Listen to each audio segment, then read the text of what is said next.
कहते हैं लालच एक ऐसी बीमारी है जो आदमी को बर्बाद कर देती है। और आज हम आपको बताने जा रहे हैं एक ऐसी ही हैरान करने वाली कहानी, एक ऐसे शख्स की दास्तान जिसने लालच के आगे अपना दिमाग, अपना करियर, अपनी जिंदगी सब कुछ दांव पर लगा दिया। यह कहानी है भूषण वर्मा की, जिसकी उम्र महज 50 साल है। दिखने में सीधा साधा इंसान, लेकिन दिमाग इतना शातिर कि दिल्ली पुलिस के लिए भी सरदर्द बन गया। पहले उसने 40 ग्राम सोने का छोटा सा कलश चुराया, लेकिन बच निकला तो उसके हौसले और बुलंद हो गए। फिर उसने नजर डाली 1 करोड़ रुपए के उस कलश पर जिस पर हीरे जड़े हुए थे, लेकिन इस बार किस्मत ने उसका साथ नहीं दिया और भूषण वर्मा पुलिस के जाल में फंस गया। आज हम आपको दिखाएंगे भूषण वर्मा का आपराधिक बैकग्राउंड, चोरी का उसका अलग अंदाज, जैन पर्व में जैन मुनि बनकर की गई उसकी साजिश, और आखिर कैसे सीसीटीवी कैमरे में वो फंस गया। तो चलिए शुरू करते हैं ये क्राइम की पूरी दास्तान। कहते हैं चोरी छोटी हो या बड़ी, लालच हमेशा बड़ा बनाता है। 7 अगस्त दिल्ली का आनंद विहार, जैन समाज का धार्मिक कार्यक्रम चल रहा था। श्रद्धालु भक्ति में लीन थे और इस भीड़ में छिपा बैठा था भूषण वर्मा।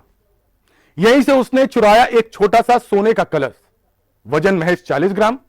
कीमत ज्यादा नहीं थी, लेकिन चोरी का रोमांच उसे और बड़ा बना गया। भूषण बच निकला और इस चोरी ने उसके अंदर एक खतरनाक लालच पैदा कर दिया। उसने सोचा, जब छोटा कलश चुरा सकता हूं और कोई पकड़ नहीं सका, तो क्यों ना अगली बार बड़ा शिकार किया जाए। बस यही सोच उसे ले आई लाल किले तक। 28 अगस्त से 9 सितंबर तक दिल्ली के लाल किले के पास 15 अगस्त पार्क में जैन पर्व का आयोजन हुआ। यहीं पर रखे गए थे वो कीमती कलश जिनमें श्रद्धालु अपनी आस्था और दान अर्पित करते थे। भूषण वर्मा ने प्लान बना लिया। उसने इंटरनेट पर खोजा, यूट्यूब और सोशल मीडिया खंगाला, जैन पर्व के बारे में सारी जानकारी इकट्ठी की। इसके बाद उसने जैन मुनि का वेश धारण किया। 2 दिनों तक कार्यक्रम में शामिल हुआ, लोगों की सेवा की ताकि किसी को शक ना हो। लेकिन असलियत यह थी कि भूषण दरअसल उस हीरो से जड़े 1 करोड़ के कलश पर नजर गड़ाए बैठा था। 2 सितंबर की रात मंच पर हलचल थी और लोकसभा स्पीकर ओम बिरला को कार्यक्रम में शामिल होना था। स्वागत की भागदौड़ के बीच भूषण मंच पर पहुंचा और महज कुछ सेकंड में हीरो से जड़ा कलश गायब कर दिया। लेकिन यह जगह कोई आम नहीं थी। यहां हर तरफ सीसीटीवी कैमरे लगे थे और कैमरों में भूषण की हर हरकत कैद हो गई। जिसके बाद पुलिस ने ई फेस ऐप में तस्वीर डाली और उसके पुराने रिकॉर्ड से मैच कर लिया। भूषण वर्मा पकड़ा गया। उसके साथ 2 साथी भी गिरफ्तार किए गए। लेकिन भूषण का आपराधिक इतिहास नया नहीं है।